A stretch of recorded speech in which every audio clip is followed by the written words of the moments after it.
नमस्कार, आप देख रहे हैं उत्तराखंड का विशेष बुलेटिन अपना उत्तराखंड और मैं हूं आपके साथ अंजू भाटी। चलिए बुलेटिन की शुरुआत करने से पहले जल्दी से नजर डालते हैं हेडलाइंस पर। ईडी के सामने आज भी पेश नहीं होंगे अरविंद केजरीवाल। आपने कहा दिल्ली सीएम को अरेस्ट करना चाहती है एजेंसी। ईडी के तीसरे नोटिस के बाद भी आज जांच एजेंसी के सामने नहीं होंगे पेश। 290 लोकसभा सीटों पर लड़ने की तैयारी। राजस्थान में 29, मध्य प्रदेश में 25 तो यूपी में 15 से 20 सीटें। कांग्रेस में सीटें शेयरिंग को लेकर क्या चल रहा है? राम जी को अकेले मत रखिएगा, रामायण की सीता ने क्यों की पीएम मोदी से ये अपील। 22 जनवरी का दिन ऐतिहासिक होगा और जिसे याद रखेगी पूरी पीढ़ी। इस वक्त की अहम खबर सामने आ रही है। ईडी के सामने आज भी पेश नहीं होंगे अरविंद केजरीवाल। आपने कहा दिल्ली सीएम को अरेस्ट करना चाहती है एजेंसी। ईडी के तीसरे नोटिस के बाद भी आज जांच एजेंसी के सामने नहीं होंगे पेश। आपने चुनाव से पहले नोटिस जारी करने पर भी उठाए सवाल। दिल्ली शराब नीति में कथित घोटाला मामले में दिल्ली के मुख्यमंत्री अरविंद केजरीवाल आज भी प्रवर्तन निदेशालय के सामने पेश नहीं होंगे। उनकी पार्टी का कहना है कि अरविंद केजरीवाल ईडी की जांच में सहयोग करने के लिए तैयार हैं, लेकिन जांच एजेंसी का नोटिस गैर कानूनी है। अरविंद केजरीवाल को गिरफ्तार करने की साजिश की जा रही है। उन्हें चुनाव प्रचार से रोकने की कोशिश की जा रही है। एक और अहम खबर सामने आ रही है। लोकसभा चुनाव को जीतने की तैयारियों में जुटी बीजेपी। कल दून में बीजेपी के सभी मोर्चा के पदाधिकारियों की होगी बैठक। 7 जनवरी को रणनीतिक बैठक का होगा आयोजन। बैठक में मुख्यमंत्री पुष्कर सिंह धामी भी करेंगे शिरकत। बैठक में राष्ट्रीय उपाध्यक्ष, प्रदेश प्रभारी समेत सभी पूर्व सीएम, मंत्री, सांसद भी करेंगे शिरकत। लोकसभा चुनाव की सभी 5 सीटों को 75% मतों के साथ जीतने की रणनीतिक बिंदुओं पर होगी चर्चा। चलिए आगे बढ़ते हैं। उत्तराखंड में कोरोना को लेकर प्रशासन अलर्ट हो गया है। आपको बता दें कि सिविल अस्पताल में नए वेरिएंट से निपटने की तैयारी शुरू हो चुकी है। कोरोना वायरस के नए वेरिएंट JN1 को लेकर हरिद्वार जिला अस्पताल और रुड़की सिविल अस्पताल पूर्व प्रबंधन में जुटा हुआ है। कोरोना के बढ़ते खतरे को देखते हुए सरकार ने नई गाइडलाइन जारी कर दी है। स्वास्थ्य विभाग को मिली गाइडलाइन में अब सर्दी, खांसी, जुकाम और सांस के रोगियों पर खास निगरानी रखने के निर्देश दिए गए हैं। ऐसे में मरीजों को कोविड जांच कराई जाएगी। पॉजिटिव पाए जाने पर उनके सैंपलों को जीनोम सीक्वेंसिंग के लिए लखनऊ लैब में भेजा जाएगा। आपको बता दें कि अस्पताल में कोविड वार्ड और आईसीयू तैयार किया जा रहा है। इसके अलावा चिकित्सकों को सक्रिय रहने के निर्देश भी दिए जा चुके हैं। इस समय देश में कोविड-19 के नए रूप JN1 के केस लगातार बढ़ रहे हैं। इसके दृष्टिगत रुड़की सिविल अस्पताल पूर्व प्रबंधन में सक्रियता से जुटा हुआ है। इसको लेकर अस्पताल ने एक 40 बेड का कोविड वार्ड और 11 बेड का आईसीयू तैयार किया जा रहा है। इसके अलावा अस्पताल में स्वच्छता मानकों के अनुपालन के निर्देश भी दिए जा चुके हैं। सबका साथ, सबका विकास, सबका विश्वास का नारा देने वाली बीजेपी के पुरोला विधायक दुर्गेश्वर लाल अपने क्षेत्र की समस्याओं को लेकर तमाम क्षेत्रीय लोगों के साथ वन मंत्री सुबोध उनियाल के आवास पर धरना प्रदर्शन कर रहे हैं। प्रदर्शन कर रहे विधायक दुर्गेश्वर लाल का कहना है कि उनके क्षेत्र में तैनात DFO के द्वारा तमाम बाधाएं उत्पन्न की जा रही हैं, जिसकी शिकायत वो कई बार मंत्री से करने के बाद पार्टी फोरम पर भी अपने क्षेत्र के लोगों के साथ समस्या का समाधान का मुद्दा उठा चुके हैं। वहीं कल मुख्यमंत्री से भी मुलाकात की और प्रदेश प्रभारी को भी अवगत करवा चुका हूं, लेकिन मंत्री सुबोध उनियाल हमें प्रताड़ित करने पर आमदा है। हमारे क्षेत्र की अनदेखी कर रहे हैं, जिसको लेकर जब उनसे मिले तो उन्होंने जाति सूचक शब्दों के साथ गाली दी, जिस कारण हमें आज अपने क्षेत्र के जनप्रतिनिधियों के साथ धरना प्रदर्शन करना पड़ रहा है। जब तक हमारी मांगे नहीं मानी जाएंगी तब तक ये धरना प्रदर्शन जारी रहेगा। देखिए, आज मैं परेशान होके आज थक पेट करके मैं आज मुझे इस नौबत में आना पड़ा। ठीक है, सुबोध उनियाल जी ने व्यक्तिगत रंजिश के तहत मेरे विधानसभा में एक साजिश के तहत मेरे क्षेत्र को प्रताड़ित कर रखा है। एक डेपो भेज रखा है जिसने वहाँ पे जितने भी विकास के कार्य सारे बंद कर दिए हैं, जितनी भी कार्य योजनाएं सारी क्लोज कर दी है, कोई काम नहीं होने दे रहे हैं। और यही नहीं, लोगों पे जो है फर्जी मुकदमे करे जा रहे हैं। ये देखिए, BDC में 3 ब्लॉक पड़ते हैं मेरे यहाँ, नौगांव, पुरोला और आपके मोहरी में। तीनों ब्लॉकों में उसके खिलाफ जो है तो एक जो है अविश्वास प्रस्ताव लाया, निंदा का प्रस्ताव किया। अब जनप्रतिनिधियों लोगों ने, अब आप बताइए मैं करूँ तो करूँ क्या? लोग गालियाँ दे रहे हैं। हम वहाँ पे आए दिन सड़कों पे लोग आंदोलन कर रहे हैं। क्यों? क्योंकि हमें रोका जा रहा, हमारे हक नहीं मिल रहे हैं। वो जाके जल जीवन मिशन इतना बड़ा जो है काम है प्रधानमंत्री जी का कार्य है उसको जो है उन्होंने रोक दिया। सड़कें 5-5, 7-7 साल पुरानी सड़कें उनको उन्होंने काम करने से रोक दिया। इस तरीके से वहाँ पत्थर और बजरी लाते हैं, उसके लिए कहती है जाके आप क्रेशर से लेके आओ। अब आप बताइए हम क्रेशर से कहाँ से लाएं? हम गरीब लोग हैं, वहाँ पे किसान लोग हैं, कहाँ से पैसे मिलेंगे जाके क्रेशर से खरीद के लाए या उनका किराया दें? तो इस तरीके से मैंने सारी कंप्लेंट मैंने मंत्री जी को की। मंत्री जी बिल्कुल मानने को राजी नहीं है और मेरे को व्यक्तिगत जाति सूचक शब्दों से भी उन्होंने माँ बहन की गाली दी है। ये एक बार पहले भी इन्होंने इस तरीके से मेरे साथ बदतमीजी करी थी, गाली दी इन्होंने कमरे में जाके। उसके जो एविडेंस मेरे पास एविडेंस क्या, मैंने रिकॉर्ड तो नहीं किया, लेकिन और लोग हैं जिनके सामने इन्होंने गाली दी है। और इसका यही नहीं जीता जागता एग्जाम्पल है, कल परसों जो एक विधायक जो जनता की बात कर रहे हैं वो जाके माँ बहन की गाली दे रहे हैं। मुझे लगता है शायद ये बहुत बड़ा दुर्भाग्य है। ऐसा क्यों कर रहे हैं मंत्री जी? अब आई डोंट नो, मुझे नहीं क्या है उनकी मानसिकता है वो जाने, ठीक है, लेकिन मेरे क्षेत्र को इसके पीछे वो जाने हूँ अगर उनके पास कोई और वजह है, लेकिन मेरे साथ ये मेरे लिए वजह मेरा क्षेत्र है, क्षेत्र प्रमुखता है। क्षेत्र के लिए अगर काम नहीं होंगे तो मैं किसी भी लेवल पे मैं किसी भी लेवल पे मैं बात कर लूँगा। इस लेवल पे मैं कोई छोड़ने वाला नहीं हूँ। अभी मांग क्या है आपकी? मेरी मांग ये है कि मेरा क्षेत्र में जो है जिस तरीके से इन्होंने एक जो है ऐसे तानाशाही हिटलर टाइप का जो डीएफओ भेजे हैं, दोनों जो हस्बैंड वाइफ को वहाँ भेज रखे हैं, वो पिकनिक पे आ रखे हैं। वहाँ पे लोगों को अपने ऑफिस में नहीं आने देते हैं, कहते हैं आप लेटर्स के द्वारा जो है वो भेजिए। जो ठेकेदारी थे लोगों के रजिस्ट्रेशन 2024 तक हो रखे थे, उनके जो है पिछले ही साल उन्होंने रद्द कर दिए। इस तरीके से हर तरीके से उन्होंने प्रताड़ित किया। लोग जो है लकड़ी लाने नहीं दे रहे हैं, जो जंगलों में जो सूखी लकड़ी होती है, आजकल हमारे यहाँ जो है बर्फबारी होती है तो आग जलाने के लिए हमें लकड़ी चाहिए होती है, उसको नहीं लाने दे रहे हैं। चरान चुंगान के लिए घास नहीं काटने दे रहे हैं। इस तरीके से उन्होंने हर तरीके से हम लोगों को प्रताड़ित कर रखा है। ये बहुत बड़ी जो समस्या हमारे सामने आ गई। ठीक है, ठीक, ओके। पर्यटन नगरी मसूरी में टिहरी बस स्टैंड से घंटाघर माल रोड होते हुए अक्षत कलश यात्रा गांधी चौक पहुंची, जहां पर यात्रा का पुष्प वर्षा के साथ स्वागत किया गया। इस दौरान जगह जगह पर अक्षत कलश यात्रा का स्वागत किया गया और प्रसाद वितरण किया गया। श्री राम के जयकारों के साथ अक्षत कलश यात्रा में मौजूद श्रद्धालु पूरे रास्ते भर नाचते हुए गांधी चौक पर पहुंचे, जहां पर कलश यात्रा का पुष्प वर्षा के साथ भव्य स्वागत किया गया। अक्षत कलश यात्रा में महिलाओं ने भी बढ़ चढ़कर हिस्सा लिया। इस मौके पर बीजेपी महिला मोर्चा अध्यक्ष गीता कुमारी घुमारी ने कहा कि ताज बड़े हर्ष का विषय है कि भगवान श्री राम की अक्षत कलश यात्रा निकाली जा रही है और इसमें महिलाएं भी बढ़ चढ़कर हिस्सा ले रही हैं। उन्होंने कहा कि भगवान श्री राम हमारे आराध्य हैं और हमने अपने बच्चों को भी ऐसे संस्कार देने चाहिए। अक्षत कलश पूजित अक्षत कलश है, ये पूरे नगर में घूमेगा अक्षत कलश। उसके बाद हर मोहल्ले में हमारी टोलियां छोटे छोटे अक्षत कलश को लेकर जाएगी। प्रत्येक घर तक प्रत्येक हिंदू परिवार तक हमारा पहुंचने का संकल्प है कि ये अक्षत प्रत्येक हिंदू परिवार के साथ इसमें राम मंदिर का चित्र और एक निमंत्रण पत्र मिलेगा, जिसे आप समझ लीजिए कि 22 तारीख को हर घर राम मंदिर होगा और हर मोहल्ला अयोध्या होगी। इसी संकल्प के साथ ये यात्रा निकाली जा रही है कि प्रत्येक घर में दिए जलाए जाएंगे, प्रत्येक घर में दिवाली मनाई जाएगी। इसी संकल्प के साथ यात्रा निकाली जा रही है। आप देख रहे हैं कि मसूरी पूरा राममय हो चुका है और इसी प्रकार का वातावरण 22 तारीख तक बना रहेगा। बहुत अच्छी तरह से देखते हैं रामचंद्र जी का ये जो कार्य हो रहा है। मेरे जीवन में 31 साल में ये काम हो रहा है और हम सब राम भक्त हैं। बहुत अच्छा ये कार्यक्रम हुआ है। इसमें अक्षत कलश जो निकल रहा है वो अक्षत जो है घर घर पहुंचाने का कार्यक्रम है और एक निमंत्रण पत्र है और राम जी का जो मंदिर बना है उसकी तस्वीर है उसमें, और पूरा मसूरी जो है इस राममय हो गया इस समय। देखिए, बहुत हमारे लिए सौभाग्य की बात है कि हमारे आराध्य प्रभु श्री राम जी का, जिनका हम अंतिम समय में भी याद करते हैं और जीवन भर स्मरण करते हैं, उनकी शोभा यात्रा निकल रही है। जो अयोध्या से पूजित अक्षत आए हैं वो अक्षत घर घर पहुंचाए जाएंगे और आप देख सकते हैं किस प्रकार से विभिन्न संस्थाओं द्वारा उनका स्वागत किया जाता है और मातृशक्ति ने भी बढ़ चढ़कर अपनी भागीदारी सुनिश्चित की है। तो ईश्वर से कामना करते हैं प्रभु श्री राम सबका मंगल करें।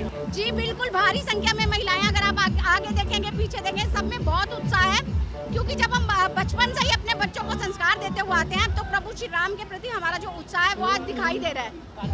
Thank you. बिल्कुल, हमारे द्वारा किताब घर में एक मशीन से लगभग 35 से 50 किलो फूलों की वर्षा करवाई जाएगी। जब ये शोभा यात्रा किताब घर में पहुंचेगी तो बहुत ही सुंदर और रमणीय दृश्य होगा और बहुत अच्छा लगेगा। तो मैं सभी को मीडिया के माध्यम से मैं कहना चाहती हूँ, जय श्री राम। एक ही नारा, एक ही नाम, जय श्री राम, जय श्री। केंद्र सरकार द्वारा नई vehicle act hit and run मामले में ट्रक चालकों द्वारा दी जा रही अनिश्चितकालीन हड़ताल के बाद शहर में पेट्रोल, डीजल और गैस सिलेंडर की कमी होने लगी है। पेट्रोल पंप पर लंबी लंबी कतारें नजर आ रही हैं और शहर में मात्र 2 पेट्रोल पंप होने के कारण स्थानीय लोगों के साथ ही पर्यटकों को भी खासी परेशानी का सामना करना पड़ रहा है। वहीं गैस सिलेंडर की भी कमी बनी हुई है। लोगों को घंटों इंतजार के बाद भी गैस नहीं मिल पा रही। उत्तराखंड पेट्रोल पंप संगठन के अध्यक्ष आशीष मित्तल ने कहा कि पेट्रोल की कमी बनी हुई है, लेकिन आज रात को उत्तराखंड के सभी पेट्रोल पंपों से ट्रकों को पेट्रोल लेने भेज दिया जाएगा और उन्हें उम्मीद है कि शीघ्र ही भरपूर मात्रा में पेट्रोल, डीजल उपलब्ध हो जाएगा। थोड़ा सा रेस्ट्रिक्टेड है सप्लाईज और प्रशासन कोशिश कर रहा है। आज टैंकर्स अगर चले जाएंगे तो कल टैंकर्स आ जाएंगे, सप्लाईज नॉर्मल हो जाएंगी और प्रोडक्ट की कोई दिक्कत नहीं है। हमारे पास आज के लिए तो है ही। अब चक्का जाम की अब फिलहाल ऐसी कोई कॉल हमारे पास तो है नहीं। हमारी गाड़ियां जा रही हैं आज रात को। जो टैंकर्स हैं पूरे गढ़वाल के टैंकर्स रुके हुए थे वो आज सब जा रहे हैं और डिपो भी कल अर्ली ऑपरेट हो रहा है, तो कोई दिक्कत नहीं होगी। मुख्यालय पौड़ी के बस अड्डे पर वाहन चालकों ने हिट एंड रन कानून के विरोध में नारेबाजी कर प्रदर्शन किया। इस मौके पर वाहन चालकों का कहना था कि हिट एंड रन कानून के विरोध में पूरे देश और प्रदेश में जगह जगह विरोध प्रदर्शन हो रहा है, जिसको लेकर चक्का जाम भी शहर में किया गया। बता दें कि वाहन चालकों की आर्थिक स्थिति कमजोर होती है। ऐसे में इस तरह के कानून थोपे जाने से यदि वाहन चालक से कोई गलती होती है तो उसके अलावा उसके परिवार को भी उसे गलती का खामियाजा भुगतना पड़ सकता है।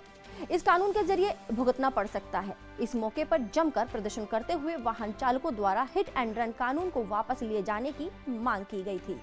असल में जो है जब से संसद में पारित हुआ जी, हाल में ही एक डाला इन्होंने जो है कि एक ड्राइवर को जो है अगर एक्सीडेंट करता है उसे जो है 5 लाख रुपए जुर्माना और 10 साल की सजा। तो ये काला कानून जब से बनाया है तो आप ये लगा लो कि सारे स्टेट में जो है कि चक्का जाम हो रखा है। ऑल इंडिया में जो है पूरा चक्का जाम हो रखा है। तो कल हमने जो है यहाँ करना था चक्का जाम पर, जो ग्रामीण इलाकों के जो लोग बाग आए थे तो उनकी व्यवस्था करने के लिए कल हमने उनको सुचारू रूप से चलने दिया। तो आज से जो है कि पूरे पौड़ी में या पूरे उस पर जो है पूरा चक्का जाम है, संपूर्ण चक्का जाम है। और जब तक हमारी मांगें नहीं मानी जाती हैं, फिलहाल तो ये 3 तारीख तक है, उसके बाद आगे क्या नहीं तो हम तय करेंगे। नगर निगम देहरादून में ऐप के माध्यम से भी टैक्स को जमा किया जा सकता है। नगर निगम के कर अधीक्षक धर्मेश पैन्यूली ने बताया कि ऐप के माध्यम से भी लोग बढ़ चढ़कर टैक्स को जमा करा रहे हैं और काफी अच्छा रिस्पांस भी देखने को मिल रहा है। यदि ऑनलाइन टैक्स जमा करें तो प्रत्येक महीने 50 लाख 1 करोड़ रुपया टैक्स जमा होता है और अगर ऐप के माध्यम से बात करें तो ऐप के माध्यम से भी लोग टैक्स को बढ़ चढ़कर जमा करा रहे हैं। उसमें भी काफ़ी अच्छा रिस्पांस आ रहा है हमारे ऐप के माध्यम से और ये ऑनलाइन भी लोग बढ़ चढ़कर टैक्स जमा करा रहे हैं और प्रत्येक माह में लगभग हमारा जो है 50 लाख के करीबन 50 लाख से 1 करोड़ के बीच में हमारा जो है टैक्स ऑनलाइन भी जमा होता है और ऐप के माध्यम से भी लोग अपना जमा करा रहे हैं। 2024 की प्राथमिकताओं को लेकर उत्तराखंड डीजीपी अभिनव कुमार ने प्रेस वार्ता कर अपनी प्राथमिकता महिलाओं की सुरक्षा, यातायात व्यवस्था, रोड एक्सीडेंट, यात्रियों की सुविधाएं, राष्ट्रीय खेल का सफल आयोजन, 4 धाम और कांवड़ यात्रा में यातायात और सुरक्षा दुरुस्त करने को लेकर कही। साथ ही आपदा को लेकर उत्तराखंड पुलिस 24 घंटे अलर्ट और कुमाऊं क्षेत्र में SDRF बटालियन का गठन होना बताया है। इसके साथ ही ड्रग्स माफियाओं पर कार्रवाई, साइबर क्राइम को रोकने, लॉ एंड ऑर्डर मजबूत रखने की बात कही है। उनका कहना है कि उत्तराखंड पुलिस अपनी प्राथमिकता के आधार पर काम करेगी। महिलाओं की सुरक्षा में किसी तरह से कोई ढिलाई नहीं बरती जाएगी। जो कानून का उल्लंघन करेगा उसके खिलाफ सख्त कार्रवाई की जाएगी। डीजीपी अभिनव कुमार का कहना है कि अंकिता भंडारी केस में भी पुलिस ने गंभीरता के साथ काम किया है। यही वजह है कि अभी तक आरोपियों को जमानत नहीं मिल पाई है। उत्तराखंड राज्य को ड्रग फ्री राज्य बनाने के लिए भी पुलिस अभियान चला रही है। आने वाले दिनों में नए कानून के पुलिस जवानों को ट्रेनिंग दी जाएगी। इसके साथ ही यातायात व्यवस्था को भी मजबूत करने और फोकस किया जाएगा। आपको आंकड़े बता रहे हैं, NCRB के जो पिछले वर्ष के आंकड़े अभी प्रकाशित हुए हैं उसमें कई महत्वपूर्ण पैरामीटर्स पे आई थिंक उत्तराखंड पुलिस का काफ़ी अच्छा प्रदर्शन रहा है और इसमें हम निरंतर इसको सुधारने का प्रयास करते रहेंगे। और मेरा मतलब अपना हमारी पूरी टीम का एक तरह से ये लक्ष्य है कि जो भी इम्पोर्टेंट पैरामीटर्स हैं पुलिस परफॉर्मेंस के, जो पूरे देश भर में जिन पे एनसीआरबी काम करती है या भारत सरकार के जो मानक हैं, उसमें हमारी कोशिश ये रहेगी कि उत्तराखंड पुलिस देश की यथासंभव टॉप 5 पुलिस फोर्सेस में हम अपना स्थान बनाएं। तो ये हमारा एक तरह से इसको कहिए एक लॉन्ग टर्म गोल है कि हर फील्ड में, चाहे वो प्रॉपर्टी की रिकवरी हो, चाहे वो केसेस का वर्कआउट रेशियो हो, चाहे वो कन्विक्शन का रेट हो, यही सारे मैं समझता हूँ इम्पोर्टेंट पैरामीटर्स हैं पुलिस परफॉर्मेंस के क्राइम के फ्रंट पे। तो इसमें हम लगातार देश की टॉप 5 पुलिस फोर्सेस में रहें। जहाँ तक और प्राथमिकताओं की बात है, मैं समझता हूँ ट्रैफिक एक ऐसा विषय है जो न सिर्फ जनपद देहरादून या देहरादून शहर के लिए, क्योंकि ये हमारी अस्थायी राजधानी है, पर पूरे प्रदेश के लिए ट्रैफिक बहुत बड़ी चुनौती बनता जा रहा है। और समय समय पे हम देखते हैं, मैंने मतलब अभी मैं लास्ट ईयर का ही आंकड़ा देख रहा था, तो हमारे यहाँ पिछले साल लगभग 200 से कुछ अधिक मर्डर्स हुए थे और लगभग 1400 से अधिक हमारे यहाँ ट्रैफिक एक्सीडेंट्स में डेथ्स हुई हैं। तो अगर पुलिस का काम, एक तरह से मैं मानता हूँ हमारा काम इस प्रकार की हर प्रकार की अननेचुरल डेथ्स की रोकथाम करना है, जिसमें मर्डर तो एक ही फॉर्म है नेचुरल डेथ का, बट ये ट्रैफिक एक्सीडेंट्स भी एक तरह से बहुत बड़ी, और इनसे मैं समझता हूँ अगर हर मर्डर के केस से किसी ना किसी परिवार के लिए वो ट्रेजेडी होती है, तो आप खुद समझ सकते हैं कि ट्रैफिक एक्सीडेंट्स जिसमें कई बार होता है, हम देखते हैं पर्वतीय क्षेत्रों में कोई बस खाई में गिर गई तो एक साथ 30 जाने चली गई, 35 जाने चली गई, तो एक साथ 30 परिवार मतलब बिल्कुल उनके ऊपर ऐसी त्रासदी आ जाती है। तो मेरा यही प्रयास रहेगा कि इसमें भी ट्रैफिक मैनेजमेंट के उसमें भी, और खासतौर से देखिए ट्रैफिक में एक्सीडेंट्स या मतलब इंजरी या फेटालिटी का जो रेशियो है वो पर व्हीकल या पर मिलियन व्हीकल किलोमीटर्स के हिसाब से कैलकुलेट होता है। तो इसमें भी हमारा प्रयास रहेगा कि देश भर के प्रदेश में बदलते मौसम के साथ लगातार ठंड का प्रकोप भी बढ़ता जा रहा है। ऐसे में ठंड के प्रकोप के चलते मरीज भी अब अस्पतालों का रुख करने लगे हैं। खासकर सर्दी, जुकाम, खांसी इत्यादि के मरीज अस्पतालों के चक्कर काटने को मजबूर हो चले हैं। ऐसे में बदलते मौसम और ठंड के प्रकोप को देखते हुए अस्पतालों में व्यवस्थाएं सुनिश्चित हो सके, इसके लिए स्वास्थ्य महानिदेशक विनीता शाह ने कहा कि प्रदेश स्तर पर सभी अधिकारियों को निर्देशित किया गया है और ठंड के प्रकोप के चलते जिस तरह से मरीज अस्पतालों में आ रहे हैं, उसके चलते अस्पताल प्रबंधन को भी व्यवस्थाएं सुनिश्चित करने के निर्देश दिए गए हैं। साथ ही स्वास्थ्य महानिदेशक विनीता शाह ने कहा कि इस दौरान आम लोगों को भी खासी हिदायत बरतने की जरूरत है। हाँ, इसके लिए सभी को दिशा निर्देश दिए गए हैं और मैं आम पब्लिक से भी ये कहना चाहूँगी कि ठंड से बचाव रखें और कोई भी समस्या होने पर तुरंत डॉक्टर की सलाह।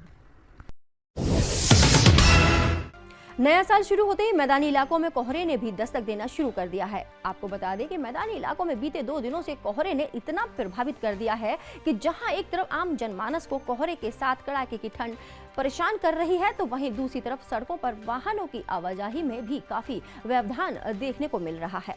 इसके साथ ही बीते 2 दिनों के घने कोहरे के चलते ट्रेनों के संचालन पर भी असर पड़ना शुरू हो गया है। वहीं मौसम विभाग की माने तो मौसम विभाग ने अभी कुछ दिनों तक मैदानी जिलों में घने कोहरे का अलर्ट जारी किया है।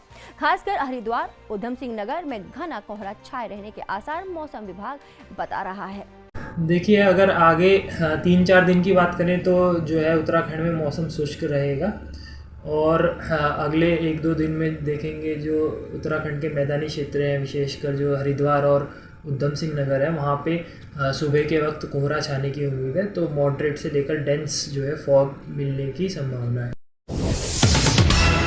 इस बुलेटिन में फिलहाल इतना ही। हर खबर देखने के लिए जुड़े रहिए मेरे साथ। उत्तराखंड का विशेष बुलेटिन अपना उत्तराखंड। नमस्कार।